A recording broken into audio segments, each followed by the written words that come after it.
Sahi ani gi machanupi negative oire mamana machanupi anaba lahore. Veteran boxer NG Dinku gi hakchang gi phibam phatte. Masagi chahi anirom tangai ribi machanupi gi punsi kannaba kathokpaga loinana machanupi ga loinana Jenims ki COVID wata leirakhibi angangdu negative oire aduga mahik asi pakhidaba mama duda machadagi COVID-19 laurakpadagi positive oiraga lehaure. Amaronda liver de cancer nabadagi Delhi da layeng bachal ubadagi halakhiba maming leraba Manipur gi boxer ngangom Dinku gi hakchang gi phibam aruba phibam da leiri.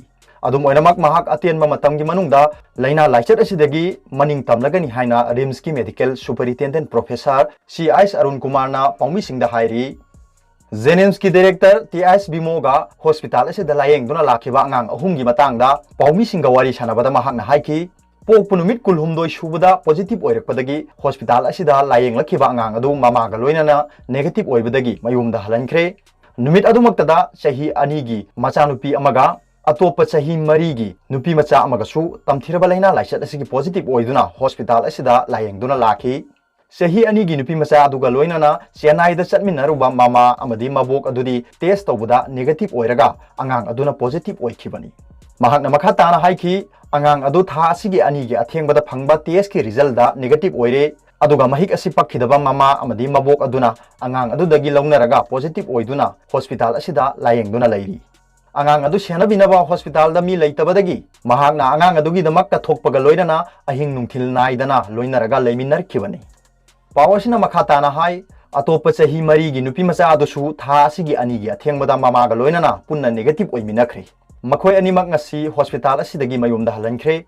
Angang ahum positive oirambadagi negative oiduna mai pakpagi paujel ama India pumbada sandokhraba matungda atopa masagi chahi manga khakta ngairiba nupi macha ama ngarang athengbada test tawbuda mama ga loinana positive oiri. Angang adu Mumbai dagi mama ga loinana handakta train da halakhibani mama macha animak kangpokpi dagini. Hojik Jenims ki COVID wata layeng bahore hairi. Marak asida RIMS ta layeng liba boxer NG Dinku gi matangda medical superintendent haiki mahaki blood pressure afaba oide immune system yamna soli mangonda antibiotic makhal ani amasung chakhau gi hidak thari. COVID-19 gi anaba sidi numit tare ni haukraba maramna numit tara marini surakpadadi soidana phakhiba yai adumapu mahaki hanadagi hauna liver da nariba anaba dudi phai haina lawba yaroi. Makha tana section na layeng bagi tangai phadaba lai hairi. Aduga atopa paw mana shupna tagi nong makhakta da India da ahan boina mi lishing mapan hena tamthiraba laina laichat asina nakhre. Haukiba pung kunmari da tamthiraba laina laichat asina India da ihan hanba oina khwaidagi masing yamna mioi lishing mapan ga sohum sungna mari nakhrabagi matungda leibak asigi tamthiraba laina laichat asina naba mi masing lakh ani ga lishing tara taruk henkhre. Leibak asigi apunba laina laichat asina sian kiba mi masing lishing taruk ka sukna humdra taruk yokre. Masi Union Health Ministry gi data da utpani. Leibak asigi phagalakpagi rate asi ngasi ayuk phawda chada 47.99 oiki. Anaba lakh amaga lishing mariga chama sunga taret laichat asi nabadagi phakre haina Health Minister na haiki. India da tamthiraba laina laichat asina khwaidagi masing yamna naba state Maharashtra da ngarang yumsa kesen numita shupnatagi nongmada khwaidagi masing yamba oina mioi chamaga kunithoi laichat asi nabadagi sikhi. Masi tharga state asida asiba masing punna lishing aniga shamnga marphu taret yaure. Apunba nabagi masingna lishing humdra mariga chanipan humphuni.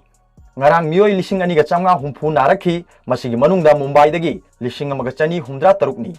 Tamil Nadu da laina asina naba masing lishing kunmanga henkre. Thangna na marini shuba numit phawda state asida nongmada mioi lishing ama hena nakhi.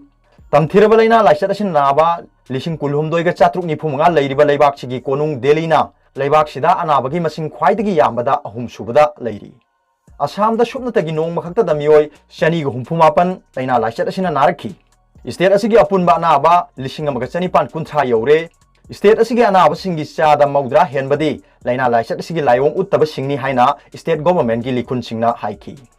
Telangana da haukiba pung kunmari da laina asina naba taret sikhiba amasung anauba anaba chamaga kunmapan tharaga apunba anaba masing lishing ahum henduna hospital sing asi laina asigi hotspot orakpa yabagi achauba nungnangba ama laikre. Lengak na salaiba hospital singda doctor kunthamathoi amasung lab technician ahum laina laichat asina positive oikre. Laina asina khwaidagi thina sokpa leibak taragi manungda hojik India na taret subada leire. Arobada Pabulai News Reader gi video ko yengbire ko khuding magpu thagatjari.